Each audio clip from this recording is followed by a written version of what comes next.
সকলকে আন্তরিকভাবে অভিনন্দন জানিয়ে শুরু করছি আজকের অনলাইনে যে ক্লাসটি, সেটি হচ্ছে যে ফিনান্স ব্যাংকিং চ্যাপ্টার 8। টপিক হচ্ছে আমাদের এআরআর এবং এনপিবি আজকে আমরা করব। আর তোমাদের সাথে আছে আমি Sharifur Rahman, lecturer finance and banking ও বিমা, পাঁচরুখি বেগম আনোয়ারা ডিগ্রি কলেজ। সুতরাং আজকে আমরা এই চ্যাপ্টারটি আমরা বিগত তিনটি ক্লাস করেছি, তার মধ্যে আজকে চতুর্থ ক্লাসে আজকে আমরা যেটি নিয়ে আলোচনা করব সেটি হচ্ছে যে এআরআর এবং এনপিবি। গত ক্লাসে হচ্ছে যে আমরা দেখিয়েছি এনপিবি এবং সাথে আইআরআর, অর্থাৎ পরীক্ষার মধ্যে আমাদের কখনো দেখা গেছে এআরআর এর সাথে এনপিবি আসবে অথবা এনপিবির সাথে আমাদের আইআরআর আসবে। সেই জন্য হচ্ছে যে আমরা বিভিন্নভাবে অঙ্কগুলো করার চেষ্টা করি, যাতে করে আমরা এগুলা বাসায় বসে আমরা প্র্যাকটিস করতে পারি এবং সেই সাথে যখন পরীক্ষা আমাদের আসবে আমরা যাতে কোশ্চেনগুলো পরীক্ষা হলে সলভ করতে পারি, সেই আলোকে তোমাদেরকে আমি আলোচনা করতেছি। ইতিমধ্যে তোমরা আমি এবং ম্যাডামে দুইজনে মিলে হচ্ছে যে তোমাদের ক্লাসগুলো নিচ্ছি। তোমরা নিশ্চয়ই আসলে মনোযোগ দিয়ে পড়াশোনার চেষ্টা করবো, আদারওয়াইজ তোমাদের বুঝতে কিন্তু সমস্যা হয়ে যাবে, যেহেতু এগুলো ম্যাথমেটিক্যালি টার্ম, সো একটু কষ্ট হবে। তো ইচ্ছা যদি থাকে, তোমাদের উপায় আসলে আছে, সেটি হচ্ছে যে তোমরা যে টপিকটা আমরা পড়াচ্ছি টপিকের নাম লিখে দিচ্ছি, ওই টপিকটা নিয়ে বইটা খুলে পড়ার চেষ্টা করবা। যে জায়গাটাতে না বোঝো ওই ছবিটা তুলে তোমরা আমাদের কাছে সেন্ড করতে পারো, আমার কাছে অথবা ম্যাডামের কাছে। দেন আমরা তোমাদেরকে সেটিকে যে কোনোভাবে আমরা তোমাদেরকে সেটি বুঝিয়ে দেওয়ার চেষ্টা করব। এর মধ্যে আমাকে কয়েকজন হচ্ছে যে এভাবে ছবি তুলে সেন্ড করছে, স্যার এই জায়গাটাতে বুঝিয়ে না, আমি কিন্তু তাদেরকে সলভ করে দিয়েছি অলরেডি। তোমরা বাকি যারা আছো তারাও যদি বুঝতে না পারো, কোথাও সমস্যা হয়, সেক্ষেত্রে আমার সাথে শেয়ার করলে আমি সেটিকে সলভ করবো। দেখো আজকে কোশ্চেন নাম্বার 4 আমাদের যে একটি উদ্দীপক আমরা দেখতেছি, সেটি বলা হচ্ছে যে এবিসি কোম্পানি লিমিটেড 7 লক্ষ টাকা দামের একটি মেশিন ক্রয় করার চিন্তা করেছেন। কোম্পানির মূলধন ব্যয় হচ্ছে 10%। কোম্পানির মূলধন ব্যয় কত পার্সেন্ট? 10%। এবং কর্পোরেট করের হার হচ্ছে যে 40% বলা আছে। এবং মেশিনটি ব্যবহারের মাধ্যমে আগামী 5 বছর কর পূর্ববর্তী মুনাফা আশা করছে, এবং সেই কর পূর্ববর্তী মুনাফাগুলো যথাক্রমে আসলে 5 বছরের কি অ্যামাউন্টগুলো, সেগুলো আমাদের এই টেবিলের আকারে দেওয়া আছে। বছরে 5টা বছর দেওয়া আছে। এবং কর পূর্ববর্তী নগদ প্রবাহ আমাদের কি আসতেছে? 1,40,000 প্রথম বছরে, দ্বিতীয় বছরে আমাদের 2,10,000, তৃতীয় বছরে 3,20,000, চতুর্থ বছরে 3 লক্ষ টাকা, পঞ্চম বছরে 2,10,000 টাকা। এই ছিল আমাদের একটা উদ্দীপক। এখন প্রথম প্রশ্নে আমাদেরকে বলা হচ্ছে যে মেশিনটির গড় উপার্জন হার কত, অর্থাৎ ARR, average rate of return আমাদেরকে বের করতে বলা হয়েছে। এবং দ্বিতীয় নাম্বার প্রশ্নে আমাদেরকে বলা হয়েছে নিট বর্তমান মূল্যের মাধ্যমে মেশিনটি ক্রয়ের সিদ্ধান্ত কি হওয়া উচিত, সেটি আমাকে মূল্যায়ন করতে হবে। তাহলে দেখতো এই মেশিনটি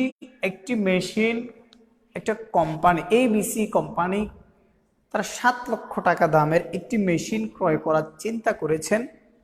এবং মেশিনটি কোম্পানির মূলধন ব্যয় দেওয়া আছে, আমাদের কত পার্সেন্ট? 10%। কোম্পানি মূলধনের 10% সে ব্যয় করবে। এবং কর্পোরেটের করের হার দেওয়া আছে, ট্যাক্স রেট আমাদের দেওয়া আছে কত percent? 40%।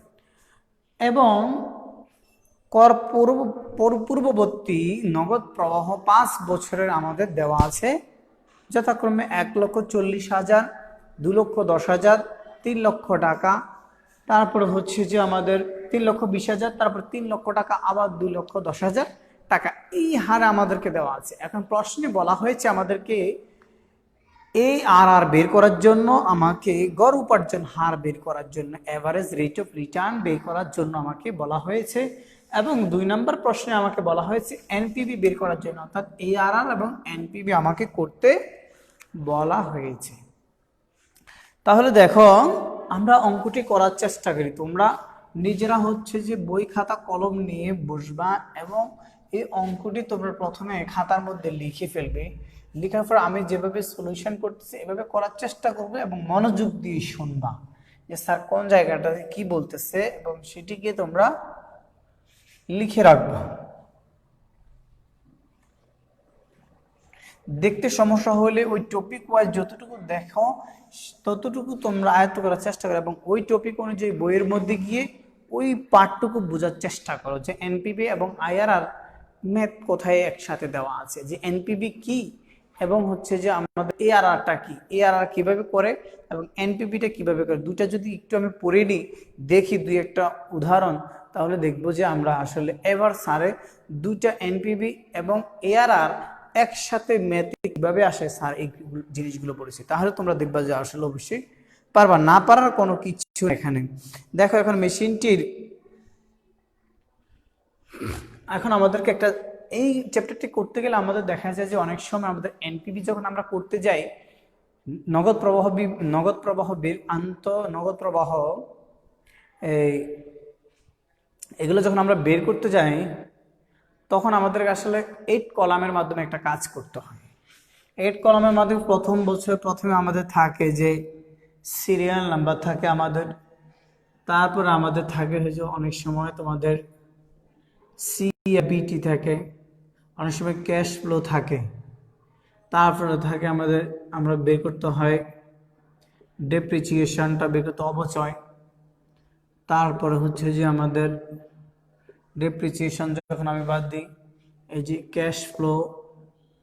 Cash flow before tax থাকে আমাদের সিএফবিটি, তারপর আমাকে ট্যাক্স রেট করতে হয়, ট্যাক্সটা বাদ দেওয়ার পর আমাকে আবার ডেপ্রিসিয়েশন যোগ করতে হয়, ডেপ্রিসিয়েশন কি করতে হয় এখানে যোগ করতে হয়, এখানে ডেপ্রিসিয়েশন মাইনাস করতে হয়, তারপরে এখন আমাদের কি আসে ইএটি আসে, বুঝে গেছে?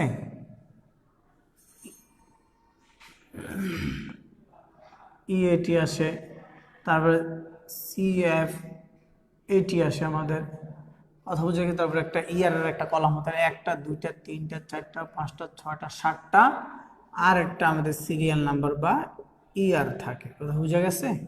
কোন ইয়ারে কোনটা আমাদের হবে। এইখন দেখো আমাদেরকে এই 8 কলামটা তোমাদেরকে না জানলে এই চ্যাপ্টার অঙ্ক করা কঠিন হয়ে যাবে।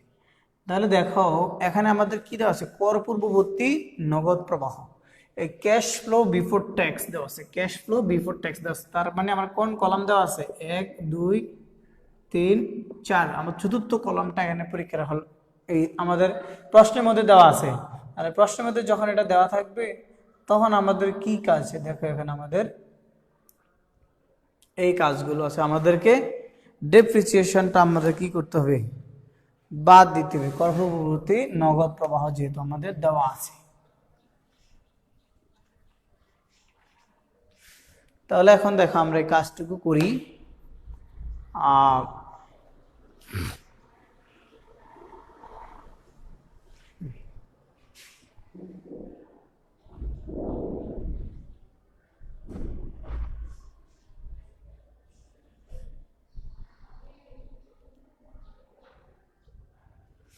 দেখো আমাদের প্রথমে দেওয়া আছে কি 1 নম্বর প্রশ্নের উত্তর, আমরা একটু লিখে ফেলি যে আমাদের আসলে কি কি দেওয়া আছে।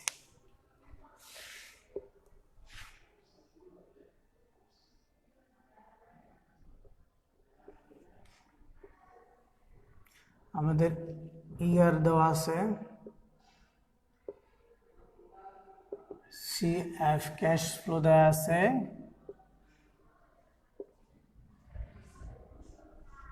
কর পূর্ববর্তী আমাদের কি আছে নগদ প্রবাহ ক্যাশ ফ্লো ইবিটি, আমাদের ইবিটি আমাদের, তারপর আমাদের কি ট্যাক্স, তারপরে হচ্ছে যে আমাদের ট্যাক্সের পরে আমাদের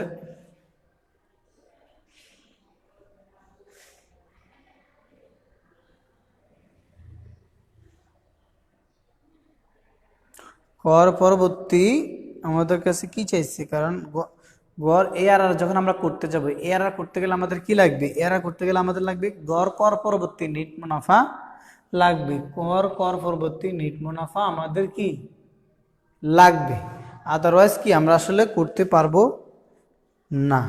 কথা বুঝে গেছে? এইটা হচ্ছে যে আমাদের কাজ।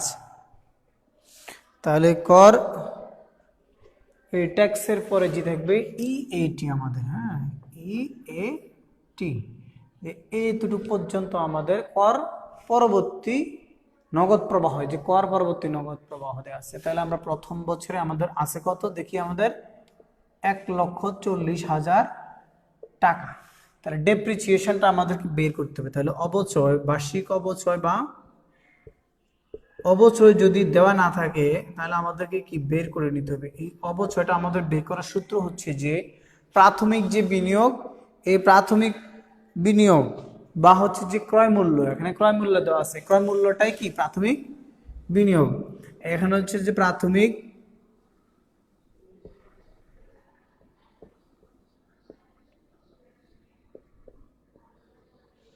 প্রাথমিক বিনিয়োগ মাইনাস হচ্ছে ভগ্নাবশেষ, ভগ্নাবশেষ মূল্য। এখানে এইটার মধ্যে আমরা কি করবো, আয়ুষ্কাল দিয়ে অর্থাৎ মেয়াদ ভাগ করব। তাহলে দেখো প্রাথমিক বিনিয়োগ আমার কত, 7 লক্ষ টাকা, মাইনাস ভগ্নাবশেষ কোনো মূল্য আছে নাই, তাহলে 5। তাহলে দেখো এখন 7 লক্ষকে 5 বছর দ্বারা যদি আমি ভাগ করি তাহলে আমাদের আসবে কত, 1,40,000 টাকা। কথা বুঝে গেছে? এইটা হচ্ছে যে কি দেখো আমাদের কর পরবর্তী নেট মুনাফা, যে কর পূর্ববর্তী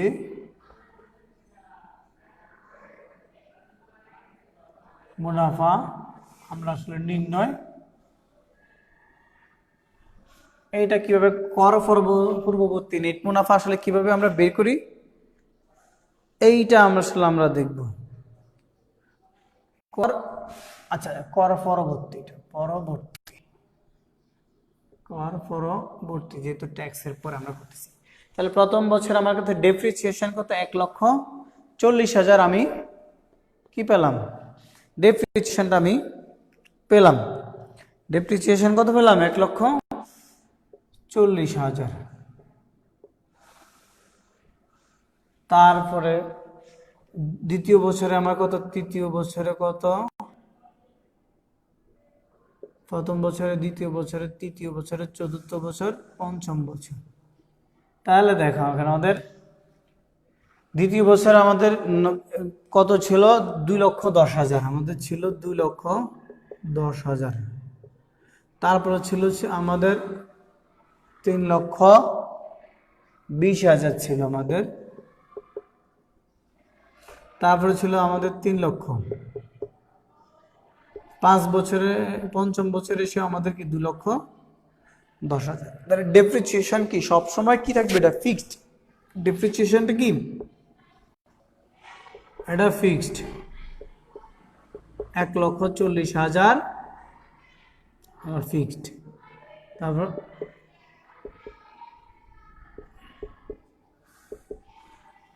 তাহলে ইবিটি, এখন আমি কি করব, এই ডেপ্রিসিয়েশন কে সিএফবিটি থেকে আমি কি করব, বাদ দিয়ে দেবো। 1,40,000 থেকে 1,40,000 বাদ দিলে কত থাকে, থাকে না, 0 থাকে। তারপর 2,10,000 থেকে 1,40,000 যদি আমি বাদ দিই তাহলে সেখানে আমার কত থাকতেছে, আমাদের 70,000 থাকতেছে। আমাদের কত থাকে, 70,000। 3,20,000 থেকে যখন আমি 1,40,000 টাকা বাদ দিব তখন আমার থাকে কত, 1,80,000 টাকা। কত থাকে আমার, 1,80,000 টাকা। তারপর 3 লক্ষ থেকে যখন আমি 1 লক্ষ বাদ দিই তখন আমার থাকে কত, 1,60,000 টাকা আমাদের থাকবে। তারপরে 2,10,000 থেকে যখন আমি 1,40,000 টাকা বাদ দিব তাহলে তখন আমার কি থাকবে, 70,000 টাকা থাকবে।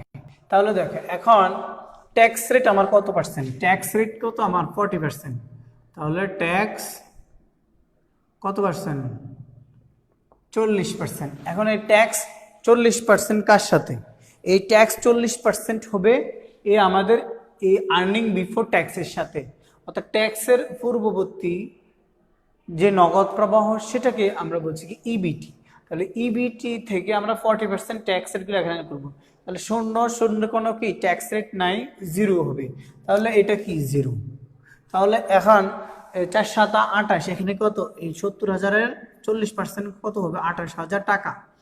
এখন এই 1,80,000 টাকার 40% আমাদের কত হবে? 40% হবে যে আমাদের 72,000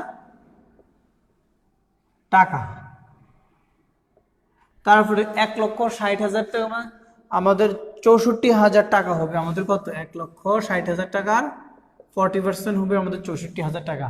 তারপরে 4 7 28, এখানেও কি আমাদের 28,000 টাকা হবে। এখন হচ্ছে যে আমাদের ইবিটি থেকে আমরা ট্যাক্সটা বাদ দিবি। ইবিটি 70,000, 1,80,000, 1,60,000, 70,000, এই অ্যামাউন্ট থেকে আমরা কি করব? এই ট্যাক্স রেটটাকে বাদ দিলে যেটা হবে, এটা হবে যেটা কি আর্নিং আফটার ট্যাক্স, অর্থাৎ কর পরবর্তী নেট মুনাফা আমরা পাব। তাহলে হচ্ছে যে এটা কি আমাদের জিরো থাকে।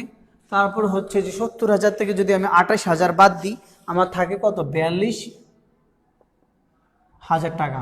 তারপর 1,80,000 টাকা যদি আমি 72,000 টাকা বাদ দিই, তাহলে আমার থাকতেছে 1,08,000 টাকা।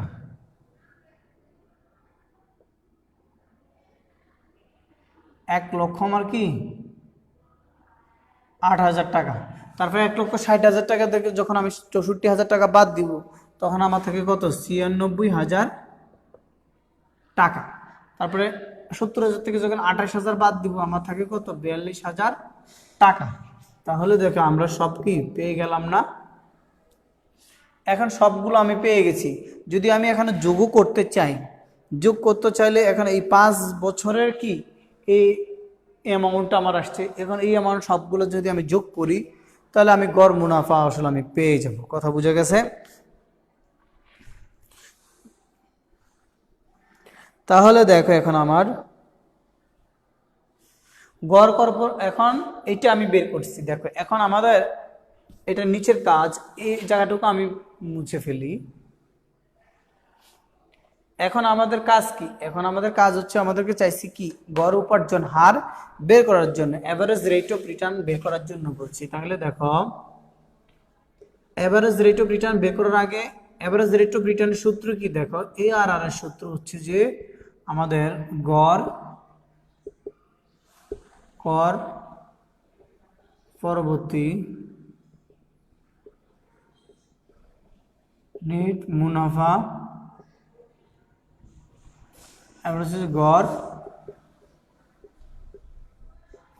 গড় বিনিয়োগ ইন্টু কি আমাদের 100। এখন এই গড় কর পরবর্তী নেট মুনাফা আমাকে বের করতে হবে, গড় বিনিয়োগটা বের করতে হবে। গড় কর পরবর্তী নেট মুনাফা মানে কি? এখানে 5 বছর আছে, 5 বছরকে যোগ করার পরে 5 দিয়ে ভাগ করার পরে যা আসবে সেটাই হবে আমার কি গড় কর পরবর্তী নেট মুনাফা। এবং গড় বিনিয়োগ হবে কি? গড় বিনিয়োগটা হবে, দেখো এখানে গড় বিনিয়োগের সূত্র হচ্ছে আমাদের প্রাথমিক বিনিয়োগ যোগ হচ্ছে যে ভগ্নাবশেষ মূল্য, ভাগ করতে হবে আমাদের কি 2 দ্বারা। তাহলে দেখো এখানে আমি একবারে করে ফেলি, তাহলে তোমাদের সুবিধা হবে। এই গড় কর পরবর্তী নেট মুনাফার সূত্র হচ্ছে যে এই সবগুলোকে যোগ করব, যোগ করার পরে যা হবে তাকে কি আমরা 5 দ্বারা ভাগ করব। তাহলে দেখো এটা আমরা এই গড় কর পরবর্তী নেট মুনাফা আমরা আলাদা বের করতে পারি, এবং গড় বিনিয়োগটাও আমরা আলাদা করতে পারি, এবং চাইলে আবার একসাথেও আমরা করতে পারি। কথা বোঝা গেছে? তাহলে আমরা একসাথে করি। তাহলে দেখো এখানে 42,000 যোগ হচ্ছে যে 1,08,000 যোগ হচ্ছে যে 96,000 টাকা যোগ হচ্ছে আমার 7 লক্ষ টাকা, প্লাস হচ্ছে ভগ্নাবশেষ মূল্য আমাদের নাই, 0, 2 দ্বারা ভাগ করব। তাহলে দেখো এখন আমরা এটা করি, এইটাকে যদি এইটাকে সবগুলোকে যোগ করার পরে 5 দিয়ে ভাগ করলে কত অ্যামাউন্ট আসে? এই 5 দিয়ে ভাগ করলে আমাদের অ্যামাউন্ট আসবে হচ্ছে যে 57,600 টাকা। তারপরে আমাদের এই 7 লক্ষকে আমরা 2 দ্বারা ভাগ করলে আমাদের অ্যামাউন্ট আসবে কত? অ্যামাউন্ট আসবে আমাদের 3,50,000 টাকা, 3,50,000 টাকা, কথা বোঝা গেছে? ইন্টু হচ্ছে যে আমাদের কি 100। তারপরে দেখো তাহলে এইটা করার পর এটাকে এটা ভাগ করার পর 100 দিয়ে গুণ করার পর আমাদের যেটা আসবে সেটা আসবে 16 দশমিক আমাদের আসবে 4.6%। কথা বোঝা গেছে? তাহলে দেখো উইনো আমরা জানি এ আর সমান, অর্থাৎ গড় উপার্জন হার সমান সমান হচ্ছে যে আমাদের গড় কর পরবর্তী নেট মুনাফা ভাগ হচ্ছে যে গড় বিনিয়োগ। এখন গড় কর পরবর্তী নেট মুনাফাটা আমরা কিভাবে বের করি? এই যে 5 বছর আমরা পেলাম, এই 5 বছরকে যোগ করব, যোগ করে আমরা 5 দ্বারা ভাগ করব। এই যে 5 বছরকে আমরা যোগ করছি, যোগ করে 5 দ্বারা ভাগ করলে যেটা পাবো সেটা হচ্ছে গড় কর পরবর্তী নেট মুনাফা। এবং হচ্ছে যে এরপর গড় বিনিয়োগটা আমি কিভাবে বের করবো? গড় বিনিয়োগের সূত্র হচ্ছে যে প্রাথমিক বিনিয়োগ যোগ হচ্ছে যে ভগ্নাবশেষ মূল্য। যেহেতু ভগ্নাবশেষ মূল্যটা আমাদের নাই, কি আমাদের সেটা 0, এবং 2 দ্বারা ভাগ করব। তাহলে এইটাকে যোগ করে 5 দ্বারা ভাগ করার পর 57,600 টাকা আসছে আমাদের। আর যখন আমরা গড় বিনিয়োগ বের করলাম, গড় বিনিয়োগে আমাদের আসলো কত? 3,50,000 টাকা। এবং এই 57,600 টাকাকে যখন আমরা 3 লক্ষ গড় উপার্জন হার, অর্থাৎ এই 5 বছরে তিনি গড়ে এত পার্সেন্ট করে উপার্জন করতে পারবেন। কত টাকার? ওই 5 বছরে যে বিনিয়োগ করবেন, যে হারে আসবেন, যে হারে তার কাছে নগদ প্রবাহগুলো আসবে, ওই যে 7 লক্ষ টাকার মধ্যে তিনি যে 5 বছরের পর্যায়ক্রমে তিনি হচ্ছে যে বিনিয়োগ করবেন, তার কাছে আসবে এই 7 লক্ষ টাকার তিনি 16.46% আকারে তিনি কি গড় উপার্জন আয় তিনি করবেন। তিনি বলতে আমরা কাকে বুঝাচ্ছি? আমরা কোম্পানিকে বুঝাচ্ছি, এবিসি কোম্পানি লিমিটেডকে বুঝিয়েছি। তাহলে এই ছিল আমাদের 1 নাম্বার কোশ্চেন। 2 নাম্বার কোশ্চেন হচ্ছে আমাদেরকে কি বলছে? আমাদেরকে এনপিভি বের করার জন্য বলা হয়েছে। তাহলে দেখো এনপিভি বের করার জন্য আমরা কি এই মানে একই কলাম আমরা ইচ্ছা করলে লিখতে পারি, যেহেতু আমরা দেখো আমরা পেয়ে গেছি। এখন আমাদেরকে নগদ আন্তঃপ্রবাহ নির্ণয় করতে হবে। 2 নাম্বার প্রশ্নে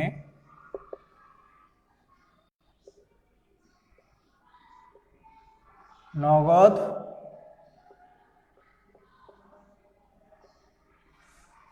প্রবাহ নির্ণয়। যখন আমরা সবগুলোর কলম দেখা দরকার নাই, আমরা কি পেলাম? আমরা ইএটি পেলাম, রাইট? ইএটি আমরা পেলাম। ইএটি যখন আমরা পেলাম, ইএটি থেকে আমরা ডেপ্রিসিয়েশনটা কি করব? যোগ করব। তাহলে দেখি ইএটি আমি প্রথম বছরে পেলাম কত?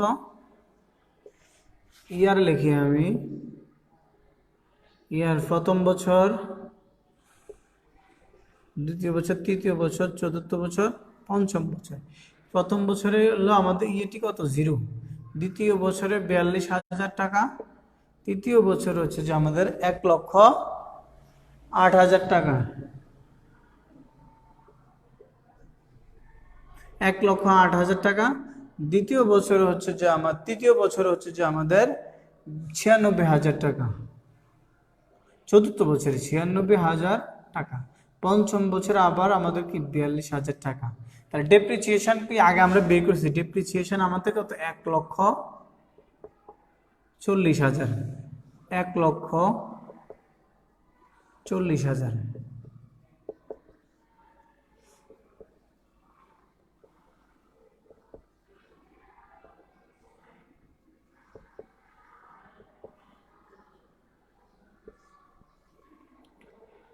এখন দেখো, এখন আমরা ক্যাশ ফ্লো, আমাদের ক্যাশ ফ্লো কি আমাদের আমরা পেয়ে গেছি। ক্যাশ ফ্লো এটা কি? After tax. আফটার ট্যাক্সে লিখতে পারি। কথা বুঝে গেছে? ক্যাশ ফ্লো বা ক্যাশ ফ্লো আফটার ট্যাক্স।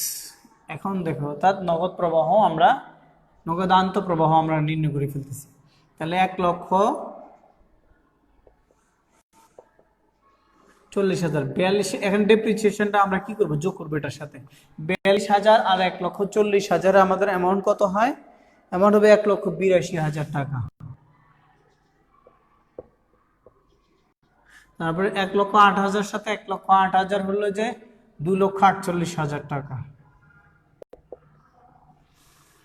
2,48,000 টাকা।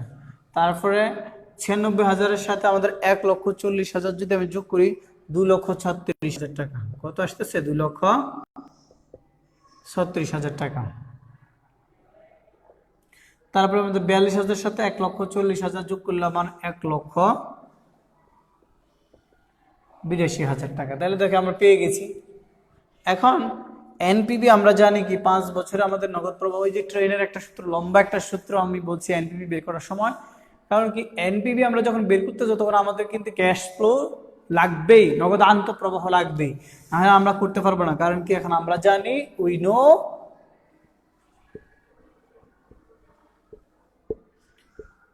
এনপিবি সমান সমান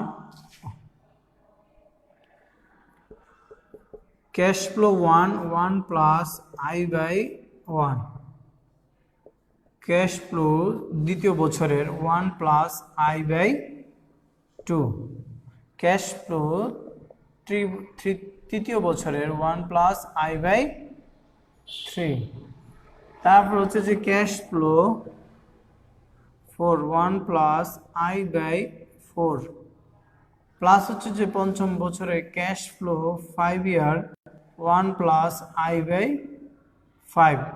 লাস্টে আমরা কি করব? আমরা ক্যাশ ফ্লো 0 ইয়ার অর্থাৎ প্রাইমারি যে ইনভেস্টমেন্ট সেটাকে আমরা কি করব? বাদ দিয়ে দিব। তাহলে দেখো এখন আমরা লিখি ক্যাশ ফ্লো আমরা প্রথম বছরে কত? 1,40,000। তারপরে 1 প্লাস আই এর মান কত? আমাদের ওই মূলধন ব্যয় 10%। তাহলে দ্বিতীয় বছরে আমাদের 1,82,000 টাকা। 1 প্লাস 0.102। তারপর হচ্ছে যে আমাদের 2,48,000 টাকা। 1 প্লাস 0.10, এটা তৃতীয় বছরে। চতুর্থ বছরে হচ্ছে যে আমাদের 2,36,000 টাকা। 1 প্লাস 0.104। পঞ্চম বছরে হচ্ছে যে আমাদের 1,82,000 টাকা। 1 প্লাস 0.105 মাইনাস হচ্ছে যে আমাদের কত? আমরা এই মাইনাসটা নিচেও লিখতে পারি, আমাদের 7 লক্ষ টাকা প্রাইমারি ইনভেস্টমেন্ট, সেটাকে আমরা কি বাদ দিয়ে দিব। এখন আমরা কি করবো? 1,40,000-কে এটা দিয়ে ভাগ করবো, এটা দিয়ে ভাগ করবো, এটা ভাগ করবো, এটা করবো। 5টা আমাদের যে অ্যান্সার আসবে, 5টাকে যোগ করার পরে 7 লক্ষ টাকা বাদ দেওয়ার পরে যে অ্যামাউন্টটা আসবে সেটা হচ্ছে যে আমাদের এনপিবি। তাহলে দেখো এখানে এনপিবি আমাদের লাস্ট কত আসতেছে? এই 5টা আমি যোগ করি, একবারে করে ফেলে তোমরা ভেঙে ভেঙে করবা। আমাদের আসতেছে 7,38,211। 7,38,211 মাইনাস হচ্ছে যে 7 লক্ষ টাকা সমান সমান আমাদের আসতেছে 38,200। কোম্পানির জন্য, এবিসি কোম্পানির জন্য অবশ্যই কি ভালো। যদি এটি ঋণাত্মক আসতো সেহেতু কি আমাদের এবিসি কোম্পানি লিমিটেডের জন্য এই মেশিনটি ক্রয় করাটা কি শোভনীয় হতো না। কথা বুঝে গেছে? তাহলে যখন পজিটিভ আসবে তখন বুঝবে যে কি কোম্পানির জন্য ভালো, আর যখন পজিটিভ আসবে না, নেগেটিভ আসবে, তখন বুঝতে হবে কি কোম্পানির জন্য ভালো নয়। কথা বুঝে গেছে? এই হচ্ছে যে আমাদের এই আজকের যে আমরা এআরআর এবং হচ্ছে যে এনপিবি আমরা করলাম, এই এনপিবি এবং এআরআর এর কাজ হচ্ছে যে আমাদের এটি। তাহলে আমাদের 8 কলামটাকে মনে রাখতে হবে। 8 কলামটা আমাদের খুবই গুরুত্বপূর্ণ বিষয়। যদি আমরা এনপিবি করতে যাই তাহলে আমরা এআরআর করতে গেলে আমাদের কি 8 কলামটা লাগবে, এনপিবি করতে গেলে আমাদের 8 কলামটা লাগবে, অথবা আমাদের আইআরআর করতে গেলে আমাদের এনপিবি এবং 8 কলাম লাগতে পারে।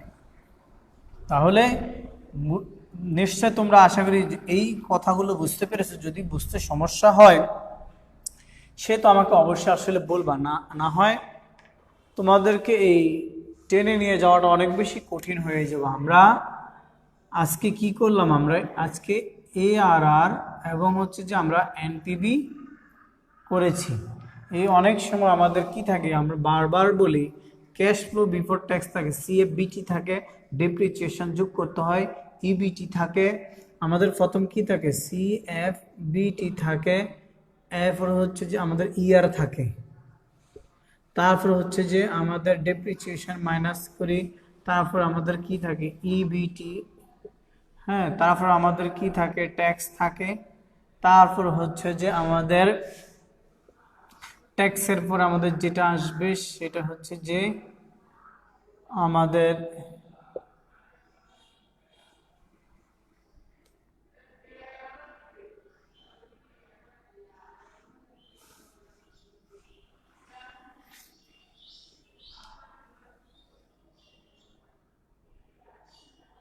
EBT এবং EAT আমাদের থাকবে EAT, তারপরে হচ্ছে যে এই ট্যাক্স রেটের পরে আবার EATর পর আমরা ডেপ্রিসিয়েশন যোগ করতে হবে, তারপর হলো যে CFAT আসবে, তারপর আমাদের কি CFAT।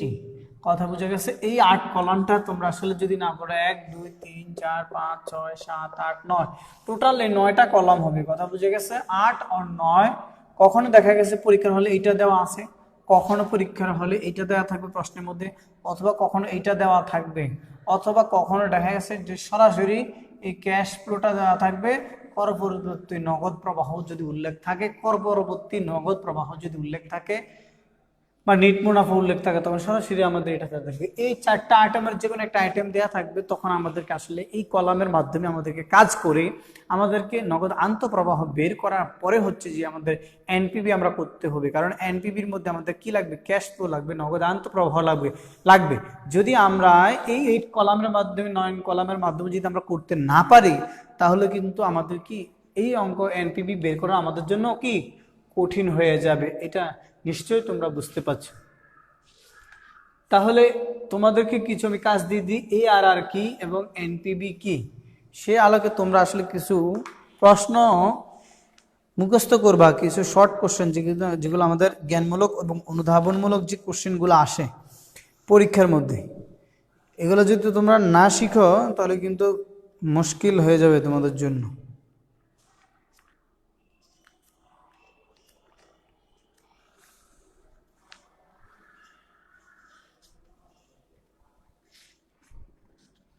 সব MCQ-গুলো এই চ্যাপ্টারে পড়ে ফেলবা, সব MCQ-গুলো এই চ্যাপ্টারে পড়ে ফেলবা।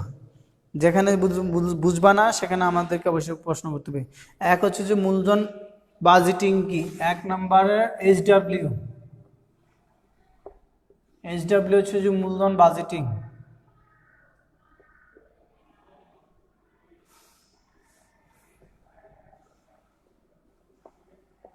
মূলধন বাজেটিং কি। 2 নাম্বার হচ্ছে যে তোমরা গড় মুনাফার হার কি, গড় মুনাফা হার কি। 3 নাম্বার হচ্ছে যে 3 নাম্বার হচ্ছে যে পেব্যাক সময় কি।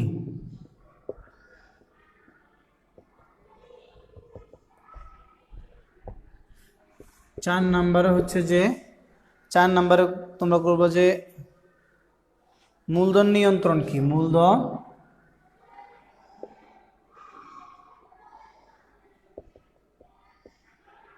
নিয়ন্ত্রণ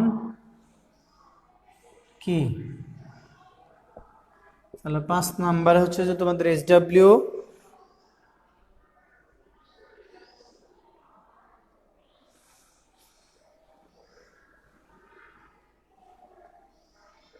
আন্ত আয় হার কি,